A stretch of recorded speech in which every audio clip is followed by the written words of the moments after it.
ఈరోజు మన వాక్య భాగ అంశము ఆయన బండను నీటి మడుగుగాను, చెకుముకి రాతి బండను నీటి ఓటలుగాను ఆయన చేయవాడు అంటున్నా. ఈరోజు మన జీవితంలో కూడా కొన్ని రకాలైన పరిస్థితులు వస్తాయి. ఏమిటంటే బండ వంటి అనుభవాలు. బండ వంటి అనుభవాలు అంటే ఏమిటి? ఇక ఈ పరిస్థితి మారదు, ఈ మనిషి మారడు, ఈ రోగం తగ్గదు, ఈ అప్పు తీరదు, ఇందులోంచి మనం బయటపడలేమో, మన బ్రతుకు ఇంతే అని సహజంగా కొన్ని అనుభవాలు మన జీవితంలో చాలా మొండివిగా కనపడతాయి. ఈ మొండి సమస్యలు బట్టి మనకేమనిపిస్తుందంటే ఇక ఇంతేనేమో మన బ్రతుకు, వీటితోనే మన జీవనం ముందుకు సాగాల్సి వస్తుందేమో. అంటే కొన్ని విషయాలు మొండివిగా ఉంటాయి, కొన్ని సంఘటనలు ఇంట్లో మొండివిగా ఉంటాయి. కొంతమంది హృదయాలు చాలా బండగా మారని మనుషులుగా కనబడుచూ ఉంటారు. అయితే ఇక్కడ బండను ఏమంటున్నాడంటే నీటి మడుగుగానో, చెకుముకి రాతి బండను నీటి ఓటలుగానో చేస్తానంటున్నాను. ఎక్కడైతే మనిషి ఇక అయిపోయింది అంటున్నాడో అక్కడే నేను పని చేయడం ప్రారంభిస్తాను అంటున్నాను. అంటే ఈరోజు బండ వంటి అనుభవాలు ఏమైనాయో అది నీటి మడుగుగాను, చెకుముకు రాతిని నీటి ఓటగానో దేవుడు చేస్తాను అని వాక్యం చాలా స్పష్టంగా చెప్తూ ఉంది. ఈరోజు నీ జీవితము దేవుని మీద ఆధారపడినట్లయితే ఎంత ఎండిపోయిన అనుభవం అయినా, ఎంత ఎడారి అనుభవం అయినా, ఎంత బండ అనుభవం అయినా, ఆ బండలోంచి నీటిని, ఆ చెకుముకు రాతిలోంచి నీటి ప్రవాహాన్ని దేవుడిని జీవితంలో తీసుకురావడానికి సిద్ధంగా ఉన్నారు. అయితే మనము ఏం చేయాలి అనగా, మనము దేవుని మీద ఆధారపడేవారుగా ఉండాలి. ఒకసారి మనము బయటికి హడావుడిగా వెళ్ళే క్రమంలో మన దగ్గర ఉన్న వాహనాన్ని బయటకు తీస్తాం, ఆ వాహనాన్ని స్టార్ట్ చేస్తాం, కానీ ఎందుకో అది స్టార్ట్ అవ్వడం లేదు. ఎవరో ఎప్పుడో ఏదో చేస్తున్న టెక్నిక్ గుర్తొచ్చింది. ఆ టెక్నిక్ గుర్తొచ్చి దాన్ని ఏం చేసామంటే కాలు పెట్టి గట్టిగా దన్నాడు. గట్టిగా దన్ని మళ్ళీ స్టార్ట్ చేశాడు, అయినా స్టార్ట్ అవ్వాల. మరలా రెండవసారి కూడా మరలా కాలుతో రెండో వైపు గట్టిగా దన్నాడు ఆ వాహనాన్ని, అట్లన్నా స్టార్ట్ అవుతుందని. అట్లా కూడా స్టార్ట్ అవ్వాల. ఎవరో దూరం నుంచి చూశారు, ఇదిగో కాలుతో దంతం కదయ్యా, ముందు వాహనంలో పెట్రోల్ పోయి, వాహనంలో ఏం పోయమన్నాడు? పెట్రోల్ పోయి. అప్పుడు ఆ వ్యక్తి దాన్ని గమనించి పెట్రోల్ పోసిన వాడుగా ఉన్నాడు. ఆ వాహనం అనేది స్టార్ట్ అయింది. అట్లాగే మన జీవితంలో కొన్ని విషయాలని కోపంతోనూ, లేకపోతే ఆ యొక్క ఇబ్బందికరమైన అనుభవాలు ఉంటాయి, ఆవేశంతోనో, ఆలోచన లేకుండానో, తొందరపాటు అనుభవాలతోనో సమస్యను పరిష్కరించాలి అని చూస్తూ ఉంటాం. అయితే ఈరోజు నీ జీవితంలో తొందరపాటుతో కానీ, కోపంతో కానీ, ఆవేశంతో కానీ సమస్యను పరిష్కరించాలనుకుంటే దాన్ని పరిష్కరించలేవు.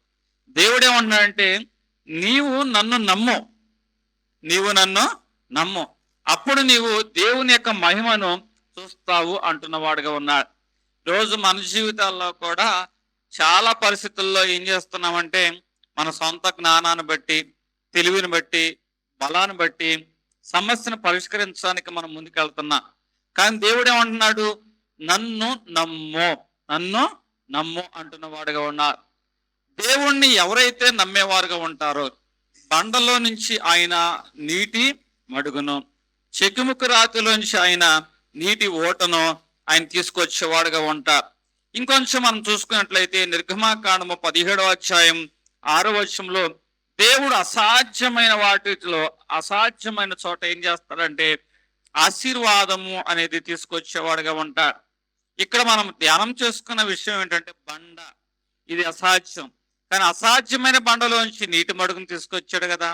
చెకుముకు రాయి, ఇక్కడ కూడా అసాధ్యమైన సంఘటనలు, కానీ అక్కడి నుంచి నీటి ఓటను తీసుకొచ్చాడు కదా. ఒక బండ నుంచి, ఒక చెకుముకు రాతి నుంచి నీటి మడుగును, నీటి ఓటను తీసుకురావడం అంటే సాధ్యపడే విషయం అయితే కాదు. కానీ దేవుడు అసాధ్యమైన వాటిని అక్కడ ఏం చేస్తాడంటే జరిగిస్తున్న వాడుగా ఉన్నారు. నీవు నీ జీవితంలో కూడా దేవుని మీద ఆధారపడినట్లయితే అక్కడ అసాధ్యంగానే చాలా పరిస్థితులు కనపడతాయి, కానీ అసాధ్యమైన అనుభవాలన్నీ కూడా దేవుడు మనకి ఆశీర్వాదంగా మారుస్తూ ఉంటాడు.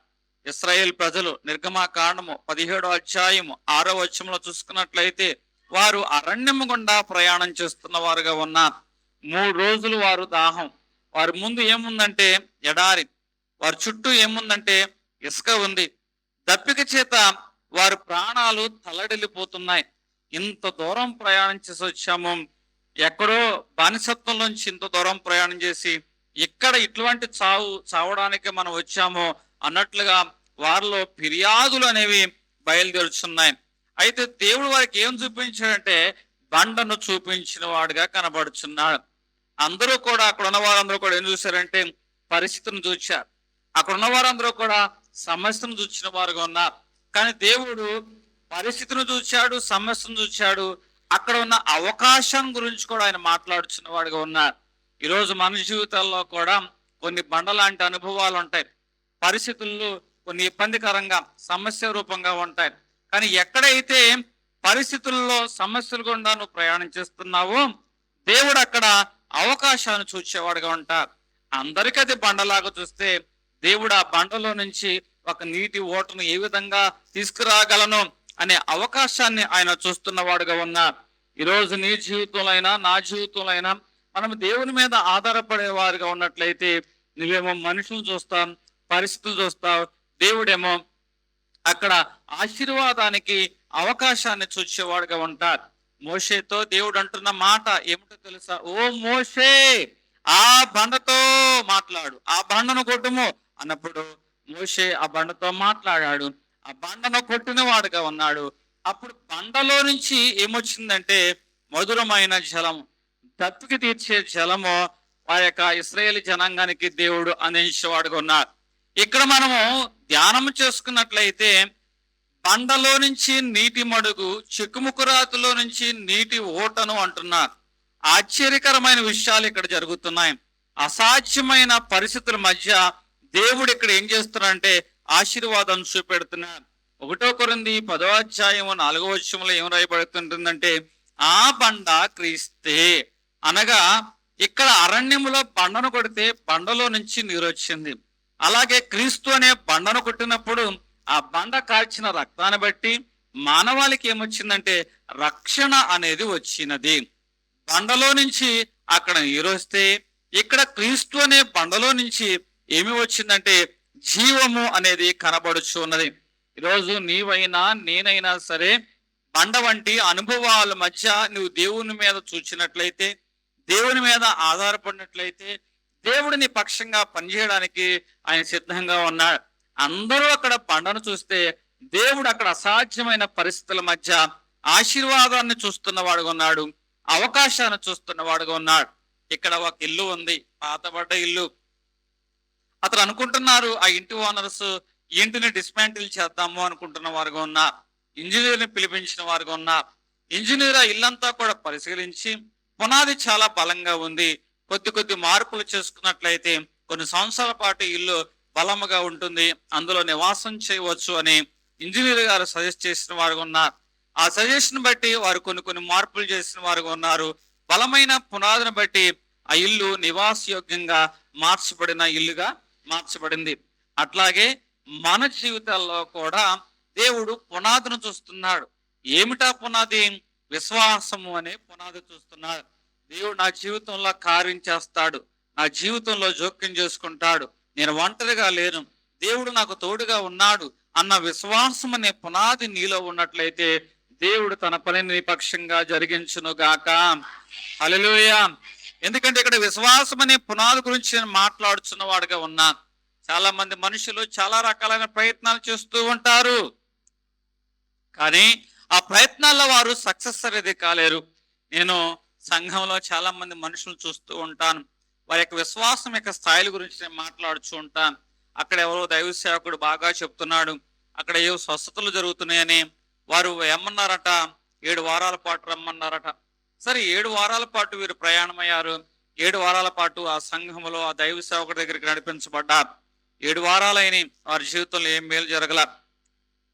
ఇంకో చోట ఎవరో ఉపవాస కొడుకులు జరుగుతున్నాయి, దేవుడు ఆశ్చర్యమైన కార్యాలు జరిగిస్తున్నాడంటే అక్కడ 3 రోజుల పాటు ఉపవాస కొడుకులకు వెళ్ళారు. అంతా బాగానే ఉంది, కానీ వారి జీవితంలో వారు అనుకున్న కార్యం జరగల. ఇంకొక చోట ఎక్కడో ఒక అభిషేక కూడిక జరుగుతుందంటే అక్కడికి వెళ్ళిన వారుగా ఉన్నారు. అక్కడ ఏదైనా ఘనమైన కార్యం దేవుడు చేస్తాడు అనుకున్నారు, కానీ అక్కడ కూడా వారి జీవితంలో ఎటువంటి ఘనమైన కార్యము జరగల. ఇటువంటి వారి గురించి నేను చెప్తున్న మాట ఏమిటంటే, ఒక వ్యక్తి ఒక స్థలంలో బావిని తవ్వాలి అనుకున్న వాడిగా ఉన్నాడు. అతడు ఏమనుకున్నాడంటే, ఒక చోట బావి తవ్వడం కాదు, మనము 4-5 చోట్లుగా బావి తవ్వుదామని ఒక చోట 5 అడుగుల వరకు బావి తవ్వాడు, నీళ్లు పడల. ఇంకో చోటకి వెళ్ళి 5 అడుగుల వరకు తవ్వాడు, నీళ్లు పడల. ఇంకొక చోటకి వెళ్ళి 5 అడుగుల వరకు తవ్వాడు. అట్లా 5 చోట్ల 5 అడుగులు చొప్పున 5 చోట్ల బావి తవ్వాడు, కానీ ఎక్కడా కూడా అతడు నీటి వనరుని పొందుకోలేకపోయాడు. కానీ ఇంకొక వ్యక్తి ఉన్నాడు, ఆ వ్యక్తే బావి తవ్వుతున్నాడు, కానీ ఆ వ్యక్తి ఎక్కడైతే బావిని తవ్వడం ప్రారంభించాడో అక్కడే తన బావిని లోతుగా తవ్వడము అతడు నేర్చుకున్న వాడుగా ఉన్నాడు. అక్కడే ఒకే చోట లోతుగా అతడు వెళ్ళటం వలన అక్కడ ఏమైందంటే చక్కటి జలము ఆ బావిలోంచి వచ్చినగా ఉన్నాయి. ఈరోజు తరచు దారి మార్చేవాడు ఉంటారు, అంటే తరచు విశ్వాసాన్ని మార్చుకునే వారు ఉంటారు, తరచు ఆలోచన మార్చుకునే వారుగా ఉంటారు. అంటే మన జీవితంలో కూడా తరచు విశ్వాస జీవితమే కానీ ఆలోచన జీవితమే కానీ దారిని కానీ మనం మార్చినట్లయితే లోతుగా వెళ్ళలేము. ఎక్కడైతే ఆ వ్యక్తి ఒక చోటే నిలబడి లోతుగా తవ్వాడో అతడు ఏం చేసుకున్నాడు, నీటిని పొందుకున్నాడు. అట్లాగే నీ జీవితంలో విశ్వాసంలో ఒక చోట నిలబడి నువ్వు లోతుగా వెళ్ళినట్లయితే దేవుని యొక్క ఆశీర్వాదం అనేది నువ్వు చూడగలుగుతావు. అంటే అసాధ్యమైన పరిస్థితుల మధ్య నువ్వు ఆశ్చర్యాన్ని చూడాలి అంటే అక్కడొక రాయి వేస్తాం కాదు, కానీ ఉన్న చోటనే నువ్వు లోతుగా నీ విశ్వాసాన్ని తవ్వడం ప్రారంభించినట్లయితే అక్కడ అసాధ్యమైన కార్యాన్ని దేవుడు సాధ్యపరచునుగాక. ఈరోజు మన జీవితంలో మనము కొన్ని బండలు ఉన్నాయి. ఏమిటా బండలు? మారని బిడ్డలైన వారు కనపడుతున్నారు, మార్పు లేని బిడ్డలుగా ఆ యొక్క భర్త కనపడుతున్నారు. అంటే కొన్ని కుటుంబంలో కొన్ని కఠినమైన పరిస్థితులు ఎన్నో సంవత్సరాలుగా అట్లాగే కనపడుతున్నాయి. ఇది ఒక బండ, ఆ తల్లి ఆ కూతురు మాట్లాడుకుంటున్నారు, అమ్మా మనకి ఇది అలవాటైన కదమ్మా, మనము ఇక ఏం చేద్దాం, ఈ బండ వంటి అనుభవాలకు మనం అలవాటైపోయాము, ఈ అలవాటులోనే మనం జీవించాలని ఆ తల్లి కూతురు ప్రతిరోజు కుటుంబంలోని పరిస్థితుల గురించి మాట్లాడుకుంటున్నారు. అంటే మన జీవితంలో కూడా కొన్ని బండలు ఉన్నాయి, మారని మనుషులు ఉన్నారు, మార్పు లేని ఆ యొక్క అనారోగ్యం ఉంది, తీరని అప్పులు ఉన్నాయి, చాలా ఇబ్బందికరమైన అనుభవాలు బండలాగానే కనబడుచు ఉన్నాయి. కానీ బండ వంటి అనుభవాల మధ్య నువ్వు ఎలాగుండాలంటే, ఇదిగో దేవుని నమ్ముతున్నావా, ఆయన మీద ఆధారపడుతున్నావా, దేవుడు కూడా నన్ను నమ్ము. ప్రజలైన వారందరూ కూడా బండను చూశారు, కానీ దేవుడు ఏం చూశాడంటే అక్కడ నీటిని చూశాడు. ప్రజలైన వారందరూ కూడా అసాధ్యం అని అనుకుంటున్నారు, దేవుడు అక్కడ ఏం చూస్తున్నాడంటే ఆశీర్వాదం చూస్తున్నవాడుగా ఉన్నాడు. అంటే దేవుడు మన దృష్టి దేవుని దృష్టి వంటిది కాదు. మనం బండను చూస్తున్నాం, దేవుడు నీటిని ఆశీర్వాదాన్ని ఆయన చూస్తున్నవాడుగా ఉన్నాడు. ఇక్కడ వారి ఎడారం చూస్తుంది, అక్కడ ఏం చేశారంటే అద్భుతాన్ని దేవుడు జరిగిస్తున్నవాడుగా ఉన్నాడు. ఈరోజు నీ జీవితంలో పరిస్థితులు ఎలాగున్నాయి, నీ విశ్వాసం అనేది ఎలాగున్నది అని దేవుడు అడుగుతున్నాడు. ఎందుకంటే నీ కళ్ళకి బండ కనపడుతుందా, దేవుని యొక్క శక్తి కనపడుతుందా? ప్రశ్న అడుగుతున్నా. చాలా పరిస్థితుల మధ్య మీరు ప్రయాణం చేస్తున్నారు కదా, ఈ ఉద్యోగ స్థలంలో ఈ మనిషి మారడు, ఇక రిటైర్డ్ అయ్యేంత వరకు కానీ లేకపోతే ట్రాన్స్ఫర్ అయ్యేంత వరకు కానీ ఇక ఇంతే అని బండలాంటి అనుభవాలు కనపడుతున్నాయా, లేకపోతే దేవుని యొక్క శక్తి కనపడుతుందా? రెండు పరిస్థితులు బట్టి నీ విశ్వాసం మారిపోతుందా, దేవుని బట్టి నీవు బలముగా ముందుకు వెళుచున్నవాడుగా ఉన్నావు? ఒకసారి ఆలోచన చేసుకో. ఈరోజు నీ సమస్య యొక్క పరిమాణాలను లెక్క పెడుతున్నావా, లేకపోతే దేవుని యొక్క శక్తిని గురించి ఆలోచన చేస్తున్నావా? చాలా మంది సమస్య పరిమాణం గురించి మాట్లాడతారు, మరి దావీదు లాంటి వారైతే దేవుని యొక్క శక్తిని గురించి మాట్లాడుచున్న వారుగా ఉన్నారు. దేవుడు సూటిగా నీతోనే మాట్లాడుచున్నాడు. ఏ అసాధ్యమైన బండలు నీ ఎదుటగా ఉన్నాయి, నీ కుటుంబంలో ఉన్నాయి, వాటిని ఎటువంటి పరిస్థితుల మధ్య నువ్వు ఎదుర్కొంటున్నావు దేవుడు అడుగుతున్నాడు. విశ్వాసముతో నీవు నిరీక్షణ కలిగి దేవుని వైపు నీవు వేచి ఉన్నట్లయితే ఒకే చోట నిలబడి విశ్వాసములో లోతుగా వెళ్ళిన వాడటండి తగిన ఫలమును పొందుకునే వారుగా ఉంటారు. అసాధ్యమైన చోట ఆశీర్వాదాలు జరగాలి అంటే మన పునాది బలంగా ఉండాలి. మన పునాది ఎలాగ ఉండాలి? బలంగా ఉండాలి. ఎక్కడైతే విశ్వాసం అనే పునాది బలంగా ఉంటుందో దేవుడు అక్కడ అసాధ్యమైన అనుభవాల మధ్య దేవుడు ఆశీర్వాదాన్ని జరిగించును గాక. హల్లెలూయా. కీర్తన రాసిన 114 మరలా చదువుకుందాం. ఆయన బండను నీటిముడు అంటే ఆయన బండను తొలగించాడా? ఎడారిలో ఆ ఇసుక మధ్య బండను తొలగించాడా? లేదే ఆ బండలో నుంచే నీటి మడుగును తీసుకొచ్చాడు. అట్లాగే దేవుడు ఈరోజు నీ జీవితంలో సమస్యను సాక్ష్యంగా మారుస్తాడు. కన్నీటిని సంతోషంగా మార్చేవాడుగా ఉంటాడు. ఎడారిని ఏదేనిగా మారుస్తాడు. అసాధ్యాన్ని ఆశీర్వాదంగా దేవుడు మార్చునుగాక. హల్లెలూయా. ఆయన బండను తీసివేయలేదు. బండలో నుంచి ఆయన ఏం తీసుకొచ్చాడు? నీటి ఓటర్. ఈరోజు నీ జీవితంలో బండలాంటి మనుషులు ఉంటారు. ఆ మనుషుల్ని ఈత నుంచి తొలగించరు. అందులోంచి మధురమైన అనుభవాలు ఆ మనుషుల నుంచి దేవుడు తీసుకొచ్చును గాక. హల్లెలూయా. మారా అనుభవము ఏ కుటుంబంలో మీరు అనుభవిస్తున్నారు, ఆ మారా అనుభవాన్ని దేవుడు మధురముగా మార్చును గాక. అవి అంటుంది, నేను రిక్తురాలిని. కానీ రిక్తురాలైన ఆ యొక్క నయోమి యొక్క జీవితాన్ని దేవుడు రూతు యొక్క ఆదరణ ద్వారా సాన్నిధ్యం ద్వారా మధురముగా మార్చలేదా? అట్లాగే నీ కుటుంబంలో ఏ బండ వంటి అనుభవాలు కనపడుతున్నాయో ఆ అనుభవాలన్నీ కూడా దేవుని నామను బట్టి మధురముగా మార్చబడును గాక. మొదటి మాట, ఆయన బండ నుంచి ఆయన ఏం చేస్తాడు? నీటి మడుగును, నీటిని చెకుముకు రాతి నుండి నీటి ఓటను ఆయన రప్పించువాడుగా ఉన్నా దేవుడు ఇక్కడ ఎండిపోయిన అనుభవాల గురించి మాట్లాడుతున్నా. నీ జీవితము ఏ ఎండిపోయిన అనుభవాలుగా ఉందో ఆయన ఎడారిలో, ఇంకొక క్షేమకరమైన ఆదరణ కలిగించే మాట, ఎడారిలో ఆయన ఏం చేస్తాడంటే నదులను ప్రవహింపచేస్తాడు. హల్లెలూయా. బండను నీటి ఓటగా మార్చడం మాత్రమే కాదు, ఎడారి వంటి అనుభవాలు. ఇక్కడ బయట రెండు ఎడారి వంటి అనుభవాలుగా ఉండదు. ఒకటి బయట కనిపించే ఎడారి, రెండు హృదయంలో ఉన్న ఎడారి. ఈ ఎడారి వంటి అనుభవాలు దేవుడు ఏం పూస్తాడంటే నీటి ప్రవాహాన్ని నడిపించేవాడుగా ఉంటాడు. ఇక్కడ బైబిల్ గ్రంథంలో ఇక ఒక వ్యక్తి కనపడుచున్నాడు.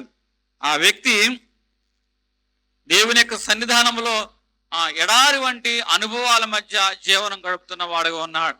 ఆ ఎడారి వంటి అనుభవాల్లో దేవుడు ఆ యొక్క వ్యక్తిని బలపరిచిన వాడుగా ఉన్నాడు. ఆశ అంటూ లేదు, అయినా సరే దేవుడు జీవజలపు ఓటను అతనిలోకి పంపించిన వాడుగా ఉన్నాడు. ఆ జీవజలపు ఓటను బట్టే అతడు ధైర్యం తెచ్చుకుని సమస్తమైన వాటిని ఎదిరించిన వాడుగా ఉన్నాడు. అతని పేరు యెఫ్తా. ఎందుకంటే కుటుంబంలో ఒక ఎడారి వంటి అనుభవం ఉంది. అన్నదమ్ములైన వారు ఏమంటున్నారంటే, నీవు మా తండ్రికి పుట్టావేమో గాని మా తల్లికి పుట్టలేదురా అంటున్నారు. అన్నదమ్ములైన వారు మిగతా వారు అంటున్నారు, ఇదిగో నీకు మా ఆస్తిలో పాలు లేదంటున్నారు. అప్పటి వరకు వారి మధ్య అతడు పెరిగారు. కానీ ఇప్పుడు అంటున్నారు, ఇదిగో నీవు అంటరాని వాడుగురా అని అతన్ని తోసివేస్తున్న వారుగా ఉన్నాం. ఎడారి వంటి అనుభవాలు, ఒకే కుటుంబంలో ఒకే రక్త సంబంధికుల మధ్య అతడు జీవిస్తూ ఉన్న పరాయి వాడుగానే కనబడుచున్న వాడుగా ఉన్నాడు. కానీ దేవుడు ఏం చేస్తున్నాడు తెలుసా? ఆ ఎడారిలో నీటిని ప్రవాహంగా ఆయన ప్రవహించినట్లుగా ఏ మనుషులైతే యెఫ్తా జీవితంలో తృణీకరించిన వారుగా ఉన్నారో ఆ తృణీకరించిన ఆ మనుషులే యెఫ్తా దగ్గరికి వెళ్ళి నీవు మా మీద రాజుగా ఉండు అన్నట్లుగా బ్రతిమలాడేటట్లుగా దేవుడు చేస్తున్న వాడుగా ఉన్నారు. ఈరోజు దేవుడు మాట్లాడుతున్న మాట ఏమిటో తెలుసా? ఇక ఈ మనుషులు మారరు, ఇక పరిస్థితి ఇంతే నువ్వు అనుకుంటున్నావేమో. ఏ మారణ పరిస్థితులను ఎదుటిగా నిలిచి హేళన చేస్తున్నాయో, విక్రిస్తున్నాయో అవే పరిస్థితుల మధ్య దేవుడు నిన్ను మహిమకు కారణముగా నిలబెట్టునుగాక. హల్లెలూయా. ఇక్కడ అరణ్యంలో ఇశ్రాయేలు జనాంగం కనపడుతున్నారు. ఎన్నో రోజులుగా వారు ప్రయాణం చేస్తున్నారు. అంటే ఇక్కడ ఎడారి వంటి అనుభవం. ఎడారిలో ఏమి లేదు అంటే నీరు లేదు, ఎడారిలో ఏమి లేదంటే పంట లేదు, ఎడారిలో ఏమి లేదంటే చెట్టు లేదు, నీడ లేదు. అనగా అక్కడ నీరు లేదు, పంట లేదు, చెట్టు లేదు, నీడ లేదు. ఎంతో భయంకరమైన అనుభవాల మధ్య ఇశ్రాయేలు జనాంగము ఏం చేస్తున్నారు? ఆ ఎడారి గుండా ప్రయాణం చేస్తున్న వారుగా ఉన్నారు. కానీ అదే ఎడారిలో పంట లేకపోయినా దేవుడు వారికి ప్రతిరోజు మన్నానిచ్చిన వాడుగా ఉన్నాడు. అదే ఎడారిలో నీరు లేకపోయినా బండ నుంచి నీటి ఊటను రప్పించిన వాడుగా ఉన్నాడు. అదే ఎడారిలో ఆయన పగటి వేళ మేఘస్తంభంగా ఉన్నాడు, రాత్రి వేళ అగ్నిస్తంభమై వెలుగుగా వచ్చిన వాడుగా ఉన్నాడు. అంటే ఆ ఎడారిలో పంట వంటి మన్నానిచ్చిన వాడుగా ఉన్నాడు, దప్పికి తీర్చే నీరిచ్చిన వాడుగా ఉన్నాడు, నీడనిచ్చే ఆ యొక్క మేఘస్తంభంగా ఉన్నాడు, వెలుగునిచ్చే అగ్నిస్తంభంగా దేవుడు వారికి తోడుగా నిలిచిన వాడుగా ఉన్నాడు. ఈరోజు నీ ఎడారి వంటి అనుభవం ఏమయ్యిందో, అయితే నీ ఎడారి వంటి అనుభవాల్లో దేవుడు నీకు తోడయండి నడిపించునుగాక. హల్లెలూయా. ఇక్కడ ఎడారిలో నీటి ఊటను ప్రవహింప చేస్తాను, నదులను ప్రవహింప చేస్తాను అంటున్న వాడుగా ఉన్నారు. యేసుకేలు రాసిన గ్రంథములో ఒక అధ్యాయం 40 అధ్యాయంలో ఉంటుంది. ఒక నది ఎక్కడ పుట్టిందట? దేవుని మందిరం గడప నుంచి ప్రారంభమైంది. అది మొదటగా గడప కింద నుంచి ప్రారంభమైన నీటి ఊట, తర్వాత చిలమండలోతు, తర్వాత మోకాళ్ళ లోతు, తర్వాత నడుము లోతు, తర్వాత ఏదలైనంత లోతుగా ఆ నీటి ప్రవాహంగా అది మార్చబడింది. చిన్నగా మొదలైన ఆ నీటి ప్రవాహం చీలమండ లోతులో నుంచి ఇప్పుడు ఏ లోతుకు వెళ్ళిపోయింది చెప్పండి? ఏదలైనంత లోతైన స్థాయిలోకి ఆ నీటి ప్రవాహం వెళ్ళిపోయింది. అంటే అక్కడ ఎడారి వంటి అనుభవమే, కానీ ఏదలైనంతగా దేవుడు నీటి మడుగులను ప్రవహింపచేయలేదా? ఈరోజు ఏ మనుషుల దగ్గర నుంచి ఏ ప్రేమ, ఏ ఆప్యాయత, ఏ అనురాగమో నువ్వు కోరుకుంటున్న వారుగా ఉన్నావో, ఏ మంచితనమో, ఏ మంచి ఆ యొక్క సంభాషణ కోరుకుంటున్న వారుగా ఉన్నావో, రాబో రోజుల్లో ఆ మనిషి దగ్గర నుంచి చక్కటి మధురమైన మాటలు దేవుడు నీ పక్షంగా వినిపించునుగాక. ఎందుకంటే ఆ రాతి బాణలు ఖాళీగా కనపడుతున్నాయి, చూస్తూ ఉంటే అడిగంటిపోయినట్టుగా కనపడుతూ ఉన్నాయి. అయ్యో ద్రాక్షరసం అయిపోయిందే అని చాలా మంది బాధపడుతున్నారు. కానీ దేవుని యొక్క జోక్యం ఏం చేస్తుందో తెలుసా? ఆ రాతి పానల్లో నుంచే మధురమైన ద్రాక్షరసం, మొదటగా పోసిన దానికంటే రెండోసారి పోసిన ద్రాక్షరసము మరింత మధురంగా మార్చబడింది. ఈరోజు నీ ఎడారి వంటి అనుభవం ఏం చేస్తుందంటే, మొదట నువ్వు పొందుకున్న ప్రేమ కంటే రెట్టింపు ప్రేమను దేవుడు నీకు అందజేయును గాక. మొదట నువ్వు పొందుకున్న ఆదరణ కంటే రెట్టింపు ఆదరణ నీ కుటుంబస్తుల ద్వారా దేవుడు నీకు దయచేయును గాక. హల్లెలూయా. ఇక్కడ ఎడారి అంటే అనుభవం కనపడుతుంది. ఎడారిలో వారు జీవించలేదు, దేవుని సన్నిధానాల మధ్య వారు బ్రతికిన వారుగా ఉన్నారు.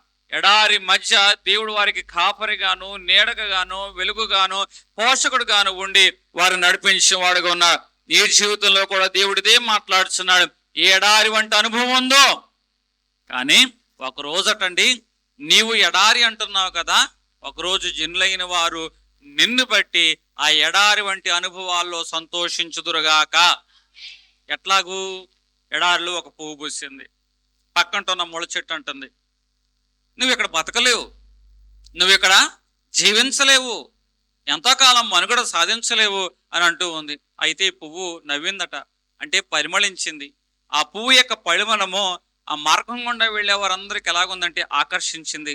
ఎడారిని ఆ పువ్వు ఏం చేసిందంటే పూల తోటగా అనేక మందిని ఆకర్షించేటట్లుగా ఆ పువ్వు ఏం చేసింది, అక్కడున్న వారందరినీ కూడా ఆకర్షించి వేసింది. ఒకప్పుడు అది ఎడారే, కానీ ఎడారిలో ఉన్న ఈ పుష్పం ఏం చేస్తుందంటే అనేక మందిని ఆకర్షించే ఒక పూల తోటగా వారిని మార్చివేస్తుంది. అట్లాగే మన జీవితంలో కూడా ఇక వీరి జీవితంలో ఏదైనా ఆశ్చర్యం జరుగుతుందా, అద్భుతం జరుగుతుందా, వీరు కోరుకుంటారా, వీరు నిలబడతారా, ఇక ఇంతేనా అనుకుంటూ ఉంటారు, మనుగడ సాధించగలుగుతారా అనుకుంటూ ఉంటారు.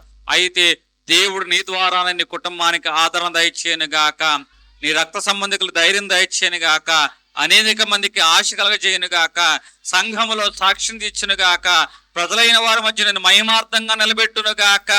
నీ ఎడారి వంటి అనుభవాల్లో ఆ పుష్పం లాగా నువ్వు పరిమళించుదువు గాక. ఇక్కడ అసాధ్యమైన విషయాలు కనపడుతున్నాయి. ఎడారిలో దేవుడు ఏం చేస్తాడటండి, నదులను ప్రవహింపజేసేవాడుగా ఉంటాడు.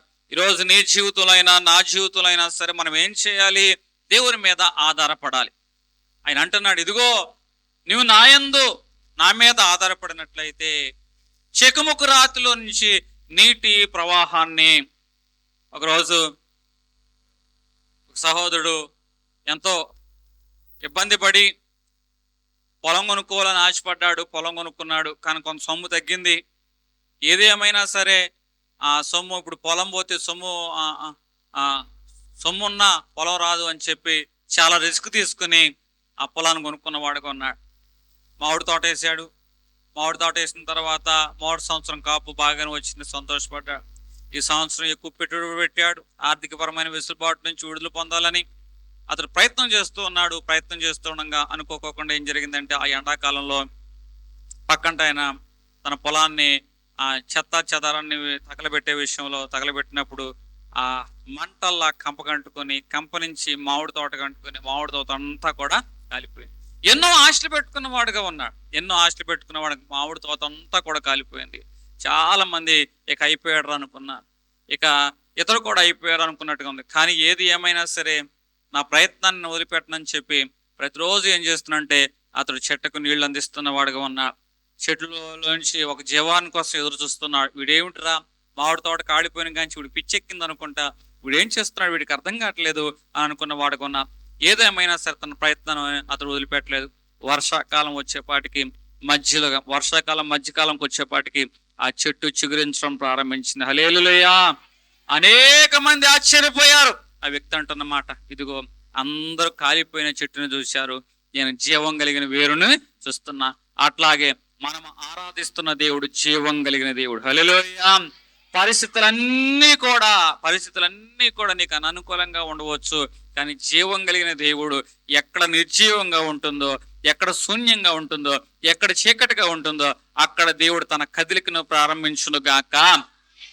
ఎందుకంటే మనం దేవుణ్ణి ఆరాధిస్తున్నాం కాబట్టి మన విశ్వాసం బట్టి దేవుడు ఏం చేస్తుంటే మన జీవితంలో ఒక నూతనమైన కదలికను తీసుకొస్తూ ఉంటాడు. ఇంకో వ్యక్తి ఇదే అనుభవాల్లో ఉన్నాడు. ఆ యొక్క చెట్టును చూసి ఏమంటున్నాడంటే రోజు పెరుగు పెరుగు పెరుగు అంటున్న వాడుగా ఉన్నాడు. ఎవరో చూచి అంటున్నాడు, ఎరా చెట్టును పెరుగు పెరుగు అంటాం కాదు, నీళ్లు పోసావా అంటే నీళ్లు పోయేలా కానీ ప్రోత్సాహంగా మాట్లాడుతున్నాను అంటున్నాడు. అంటే చెట్టు ఎదురుగా కూర్చొని పెరుగు పెరుగు అని దాన్ని సంతోషపరిచి ఎన్ని మాటలు మాట్లాడినా చెట్టు పెరిగిద్దా లేకపోతే నీళ్లు పోస్తే పెరిగిద్దా చెప్పండి? అట్లాగే మన జీవితంలో కూడా ప్రార్థన అనేది ఉంటుంది. ఆ ప్రార్థనతో పాటు ఏముండాలంటే విశ్వాసం ఉండాలి. ఆ విశ్వాసంతో పాటు ఏముండాలంటే నిరీక్షణ ఉండాలి. ఇది మన జీవితంలో ఆశీర్వాదాన్ని పొందుకోవడానికి ప్రోత్సాహకరమైన అనుభవాలుగా ఉంటాయి. హల్లెలూయా! ఇక చివరిగా ఏమంటున్నాడంటే దేవుడు ఇక్కడ రాతి నుంచి బండ నుంచి నీటిని చెకుముక్కు రాతి నుంచి ఆ యొక్క నీటి ఓటలను అంటున్నాడు. అంటే అసాధ్యమైన చోట దేవుడు మొదటగా ఆశీర్వాదం తీసుకొస్తానంటున్నాడు. ఎడారి వంటి అనుభవాలలో దేవుడు నదులను ప్రవహింపచేస్తానంటున్నాడు. ఇక ఆఖరిగా నేను చెప్తున్న మాట ఏమిటంటే ఇక్కడ రాతి వంటి హృదయాలు కనపడుతున్నాయి. ఈ రాతి వంటి హృదయాలను కూడా దేవుడు మార్చగలుగుతూ ఉంటాడు. ఈ ప్రపంచంలో 2 రకాలైన రాళ్ళు ఉన్నాయి. ఒకటి బయటికి కనిపించే రాయ, 2 కనిపించని హృదయం అనే రాయ. కాబట్టి దేవుడు ఏమంటున్నాడు, ఇదిగో మీలో ఉన్న రాతి గుండెను తీసివేసి మాంసపు గుండెని ఇస్తానంటున్నాడు. రాతి గుండె అంటే ఏమిటి? ఈ వ్యక్తి యొక్క జీవితంలో ఏదో ఒక ద్రోహం జరిగింది, ఏదో ఒక అన్యాయం జరిగింది, ఏదో ఒక అవమానం జరిగింది, ఏదో ఒక సంఘటన అతనికి జీవితాన్ని రాతిగుండుగా మార్చింది. ఈ లోకంలో చిన్న రాయిని పగలగొట్టడానికి సుత్తి ఉంది, పెద్ద రాయిని పగలగొట్టడానికి మలాట్ ఉంది, ఇంకొంచెం పెద్ద రాయిని పగలగొట్టడానికి మందు పాత్ర ఉంది, ఇంకా పెద్ద రాయిని పగలగొట్టడానికి డైనమేట్ ఉంది. కానీ ఎన్ని రాళ్ళనైనా సరే ఏదో ఒక విధంగా మనం పగలగొట్టవచ్చు. కానీ హృదయంలో ఒక రాయి ఉంది. ఆ రాయి ఏమై ఉందో తెలుసా? రాతి హృదయం అయిపోయింది. ఇది మందుగుండి సామాగ్రితో కూడా ఈ హృదయంలో రాయిని పగలగొట్టలేం. కానీ దేవుడు అంటున్నాడు, నా మాట సుత్తి వంటిది కాదా, బండను బద్దలు చేయు సుత్తి వంటిది కాదా అంటున్న వాడుగా ఉన్నాడు. ఈ రోజు నా మాట అగ్ని వంటిది కాదా, బండను బద్దలు చేయు సుత్తి వంటిది కాదా. ఎవరి యొక్క హృదయంలో వాక్యం అనే సుత్తి తగులుతుందో వారి హృదయంలో రాతి గుండెను దేవుడు తీసివేసి మాంస గుండెను దేవుడు వారికి దయచేయునుగాక. హల్లెలూయా!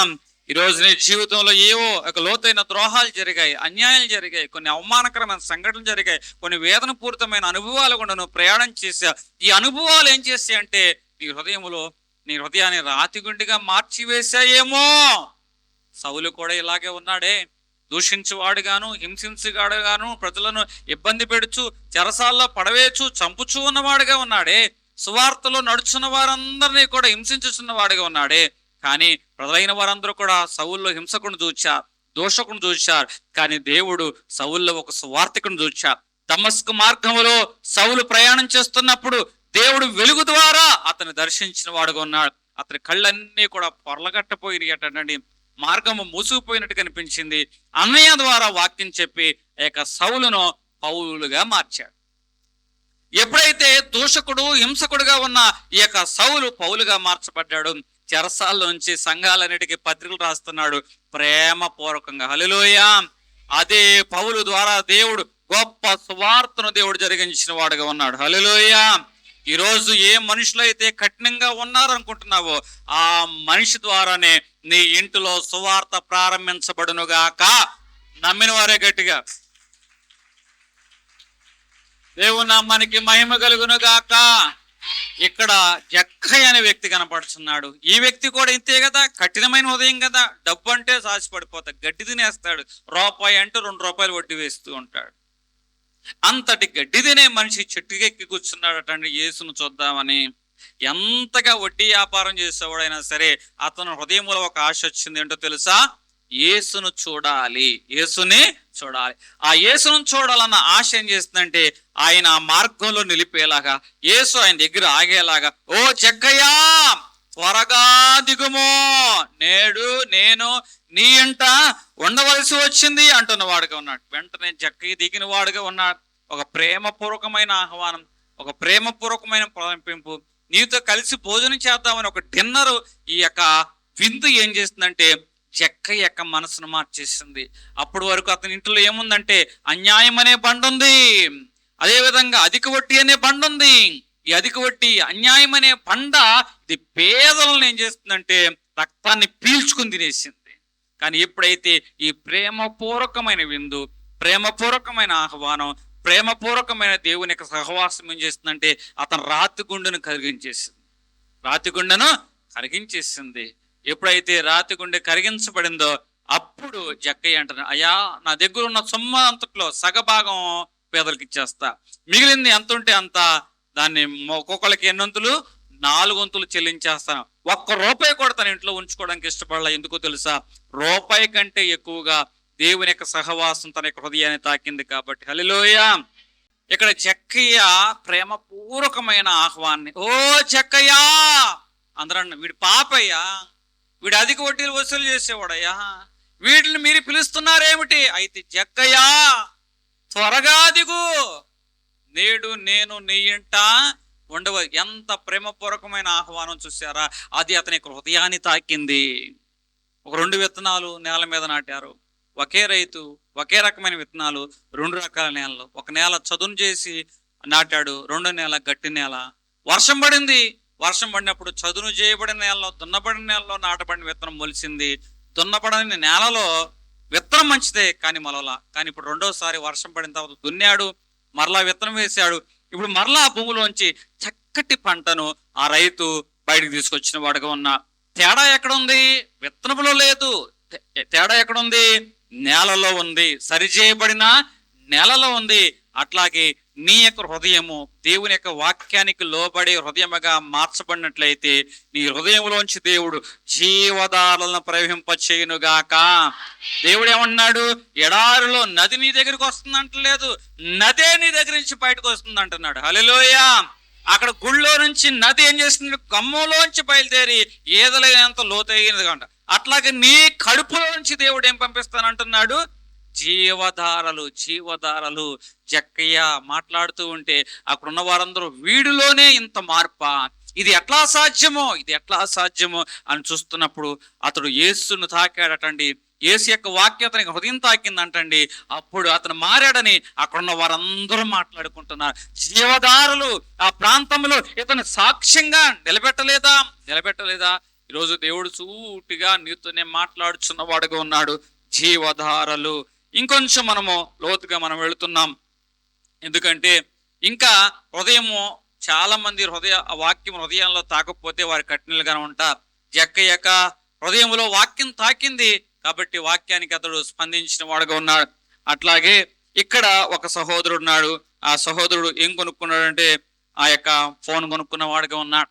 ఫోన్ కొనుక్కున్నప్పుడు ఆ ఫోన్ ఆపరేట్ చేద్దామని ఆ తాతయ్య గారికి గిఫ్ట్గా ఇస్తే ఆ తాతయ్య గారు ఆపరేట్ చేద్దాం అనుకున్నాడంట, కానీ ఫోన్ని ఆపరేట్ చేయలేకపోతున్నాడు. అరే మనవడా, కొత్త ఫోన్ అయితే ఇచ్చావు కానీ ఈ బట్టలు ఏమో నొక్కడం కుదరట్లేదురా అంటే వెంటనే ఆ మనవడు తాతగారిని చూసి నవ్వి, తాతయ్య గారు ఈ ఫోన్ ఆపరేట్ చేయాలని ముందు పైన కవర్ తీసేయాలి. ఫోన్ మంచిదే కానీ పైన కవర్ తీయపోవటం వల్ల ఆ యొక్క సెన్సార్ అనేది, టచ్ సెన్సార్ అనేది పనిచేయదు. ఆ సెన్సార్ పనిచేయాలని పైన కవర్ తీయాలి అని సూపర్ కవర్ తీసిన తర్వాత అప్పుడు ఆ ఫోన్ పైన చేయడం ప్రారంభించింది. అట్లాగే మన జీవితంలో కూడా ప్రతి మనిషి మంచోడే, ప్రతి మనిషి జీవితంలో కూడా ప్రేమ ఉంటుంది, ప్రతి మనిషి జీవితంలో మంచితనం ఉంటుంది. కానీ కొన్ని టచ్ కవర్లు ఉంటాయి, కొన్ని కవర్లు ఉంటాయి, సూపర్ కవర్లు. ఏమిటా కవర్లు? పైపర్లు. ఆ పర్లు ఏమిటో తెలుసా? ద్వేషము, కోపము, అసూయ, అదేవిధంగా అహంకారము. ఈ పొరలన్నీ ఉన్నప్పుడు ఈ ప్రేమ అనే అనుభవము బయటికి రాదు. ఎప్పుడైతే ఈ యొక్క అనుభవాలు ఏం చేస్తాయంటే మనిషి యొక్క హృదయాన్ని గట్టిగా మార్చేస్తూ ఉంటాయి. అతడు అహంకారంతోనూ, కోపంతోనూ, గర్వంతోనూ, ఈర్ష్యతోనూ నిలబడటం వలన అతనిలోని ప్రేమను ఎవ్వరూ కూడా గుర్తించరు. ఫోన్ మంచిదే, మంచి విషయాలు ఫోన్లో ఉన్నాయి, కానీ అది పనిచేయాలంటే దాని మీద ఉన్న కవర్ తీయబడాలి. అట్లాగే మనలో కొన్ని పొరలు తీయబడితేనే కానీ మేలైన విషయాలు దేవుడు మనలోంచి బయటకు తీసుకురాగలడు. మరి దేవుని వాక్యానికి నువ్వు లోపడుచున్నావా? ఈ వాక్యని హృదయాన్ని తాకినప్పుడు దాన్ని స్పందిస్తున్నావా అన్నదే దేవుడు అడుగుతున్నాడు. ఎవరి జీవితంలో ఆ యొక్క పంటను నీటి మడుగుగాను, చెకుముకు రాతిని నీటి ఓటగాను మారుస్తారంటే వాక్యానికి స్పందించే హృదయాన్ని. ఎవరైతే వాక్యానికి స్పందిస్తారో వారు మాత్రమే. ఎందుకంటే ఈరోజు ఇప్పటి వరకు మనము ఎవరెవరి చేతుల్లో ఉన్నాం, ఎవరెవరి మాటల ప్రకారం మనం జీవించాం. ఇక మీదట నీవు మనుషుల మాటల ప్రకారం కాదు, దేవుని వాక్య ప్రకారం జీవించడం నేర్చుకో. ఎందుకంటే ఒక ఇనప పనిముట్టు ఉంది. ఆ మనవడు అంటున్నాడు, ఏమిటి ఇనప పనిముట్టు? దీనివల్ల ఉపయోగం ఏంటంటే, అరే బాబు, ఈ ఇనప పనిముట్టు నుంచి చాలా విషయాలు తయారు చేయవచ్చు అన్నాడు. ఏం తయారు చేయవచ్చు? దీన్ని సన్నగా సాగొట్టినట్లయితే గుండు సూది విలువైందిగా మార్చబడుతుంది. ఇంకా సాగొట్టినట్లయితే గడియారంలో స్ప్రింగ్గా మార్చబడుతుంది, అది ఇంకా విలువే. ఇది మొదటగా విలువలేని ఇనుప పనిముట్టే, కానీ సాగగొట్టే కొద్దిగా దాని చేతి పనితనం మారే కొద్దిగా దాని యొక్క విలువ అనేది మారుతుంది. అట్లాగే మన జీవితం ఎవరి చేతిలో ఉన్నది అన్నదే ముఖ్యం. నీవు దేవుని యొక్క హృదయం, దేవుని యొక్క చెయ్యి తాకినట్లయితే, దేవుని యొక్క స్పర్శ నిన్ను తాకినట్లయితే నీ జీవితాన్ని దేవుడు మధురమైన జీవితంగా మార్చివేయునుగాక. అంటే తాకిన చేతిని బట్టి వస్తువు యొక్క విలువ, పరిమాణము మారుతుంది కదా. అట్లాగే దేవుని యొక్క తాకిడి మన జీవితాన్ని మార్చివేయునుగాక. ఆ మార్చివేయబడిన అనుభవాల్లో నుంచి ఆ రాతి హృదయము మాంసకుండిగా మార్చబడునుగాక. 3 అనుభవాలు ఈరోజు నేర్చుకున్నాం. 1, అసాధ్యం అనుకున్న చోట దేవుడు ఏం చేస్తాడు? ఆశీర్వాదాన్ని చూపిస్తాడు. 2, ఎడారిలో దేవుడు ఏం చేస్తాడు? నదులను ప్రవహింపజేస్తాడు. 3, రాతి గుండను దేవుడు మాంసగుండుగా మారుస్తాడు. ఎట్లా? ఎవరైతే దేవుని యొక్క వాక్కును విశ్వసించే వారుగా ఉంటారో ఆ విశ్వసించే వారి యొక్క జీవితంలో బండ నుంచి నీటి ఓట, చెకుముకు రాతి నుంచి నీటి మడుగులు తీసుకొస్తాడు. ఏ బండ వంటి అనుభవాలు నీ కుటుంబంలో కనబడుతున్నాయో, ఏ మొండి హృదయాలు నీ కుటుంబంలో కనబడుతున్నాయో వాటన్నిటి దేవుడు ఆశీర్వాదకరంగా మార్చునుగాక. ప్రార్థన చేసుకుందాం. మహాపరిశుద్ధుడు అయిన మా తండ్రి, మా కుటుంబాల్లో ప్రభా, మా రక్త సంబంధికుల్లో కొన్ని మొండి అనుభవాలు కనపడుతున్నాయి. ఈ సమస్య ఇక తగ్గదు, ఈ పరిస్థితి మారదు, ఈ మనిషి ఇంతే, ఈ అప్పు తీరదు, ఈ రోగం తగ్గదు, వీటిని అధిగమించలేము అని చాలా విషయాలు మాకు వ్యతిరేకంగా మాట్లాడుతున్నాయి ప్రభా. అయితే ప్రభా, ఎక్కడైతే అననుకూలత ఉంటుందో అక్కడ మీరు ప్రభా అవకాశాన్ని చూస్తారు ప్రభా. మనుషులైన వారు సమస్యను చూశారు, మనుషులైన వారు పరిస్థితిని చూశారు, కానీ ప్రభా మీరు అవకాశం చూశారు. మనుషులైన వారు బండను చూస్తే మీరు నీటిని చూశారు, మనుషులైన వారు అసాధ్యం చూస్తే మీరు ఆశీర్వాదం చూచిన వారు ప్రభా. కాబట్టి ఇక మీదట నాయన మా జీవితాల్లో ఎటువంటి మొండి అనుభవాలు ఉన్నాయో, ఏ బండ వంటి అనుభవాలు ఉన్నాయో ఆ అనుభవాలన్నీ కూడా అధిగమించాలంటే నేను నమ్మాలి అంటున్నా, నీ యందు విశ్వాసం ఉంచాలంటున్నా. జక్కయ్య నేను నమ్మిన వాడుగా ఉన్నా, విశ్వాసం ఉంచిన వాడుగా ఉన్నాడు. పౌలుగా మారిన సౌలు నీ యందు విశ్వాసం ఉంచిన వాడుగా ఉన్నాడు. కాబట్టి అనేక మంది రక్షించే కాపరిగా మార్చబడ్డాడు. మొండి హృదయాలను, బండలాంటి మనుషులను నీ వాక్యం మార్చింది ప్రభా. ఈరోజు కుటుంబంలో ఏ పరిస్థితులు, బండలాంటి అనుభవాలు ఉన్నాయో ప్రభా, ఈ వాక్యం వారిని తాక, ఈ వాక్కును పంపి వారిని బాగు చేసాగా ప్రభా. అట్లాగే ఆ బండలాంటి అనుభవాల్లో ప్రభా మధురమైన జలం రావాలి, నీటి ఓటలు రావాలి, నీటి ప్రవాహాలు వచ్చినట్లు చేయాలి. ఈ కుటుంబాలను మీరే బలపరచమని అతి త్వరగా రానయ్యున్న యేసు నామమున వేడుకొంచున్నాం తండ్రి.